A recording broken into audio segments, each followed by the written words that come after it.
And perhaps the real tragedy is that George Fernandes may not even be fully aware or may not even comprehend the intense battle that is taking place in full media gaze between Jaya Jaitley and Laila Kabir.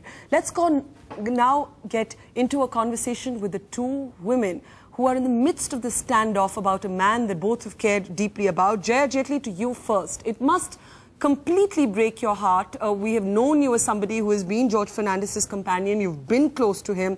Today, George Fernandes is not in control of his own life, but everybody is saying that the standoff between you and Laila Kabir is essentially a standoff over property, over money. How do you see the spectacle that unfolded today? It is George Fernandes' own right, in fact human rights, that he should decide who he should live with, whom he should work with, who his confidants are, and where he should live and who should care for him. It is for him to choose his own life. He did so all through his life, and today he is being kept locked behind padlocked gates, not being allowed to meet people he wishes to meet. People who go there to meet him with great difficulty are not allowed to speak to him at length. He is not supposed to be reminded of anything of his past life. It is almost as if they want to shut down his memory. But Ms. Jaitley, what happened exactly today when you went to George Fernandes' former home to claim your belongings, and why did it play out in the full gaze of television cameras? I have no idea at all. I have been writing to George Saab. In fact, I wrote 2 letters to him in March and in April, saying that I have been locked out. My things are locked up since January. Now that he is not there anymore, I am not of any danger to any of them. Could I get my stuff out? I didn't get any replies, and after that, when I wrote a second time with a list of things that I recall being there, then I got a very nasty letter from Mrs. Laila Kabir, saying that why do I not talk to her and how dare I ask for these things, and I'm trying to steal things in George Fernandes' name, and that I'm trying to harass them and all kinds of nonsense. So I said, well, never mind all of that. Some of my things are there. Let us amicably go and meet and identify what they are. Now, the things I have reiterated to them over and over, these are things of sentimental and intellectual value. I have nothing of any worth over there at all. I'm not interested in anybody's property. Krishna Menon Marg is the property of the people of India. And if my things have been there because I have been working in that particular house for 20 years, obviously even a servant, if you throw out of the house, you let them take their things.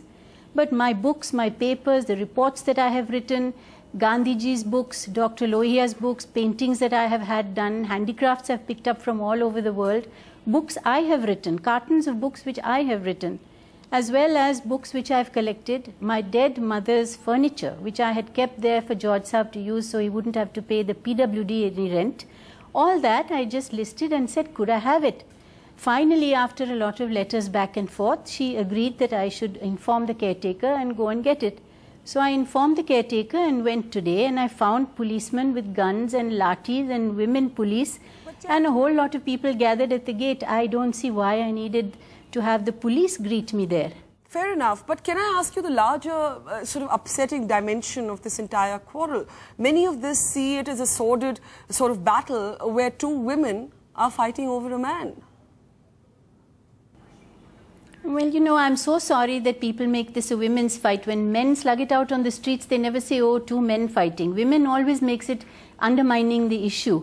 I am fighting for George Fernandes' value system. I am fighting for the right to my own simple, ordinary property.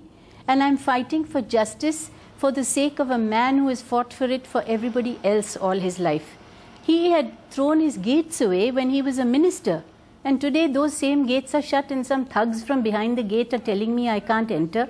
I think that they are undermining and humiliating George Fernandes, and that is what is the shame. Obviously the people who are doing this don't know what he stands for. So they don't deserve to be looking after him today. And are you going to keep up this fight, or have you reached a point of fatigue where you're wanting to get out of it?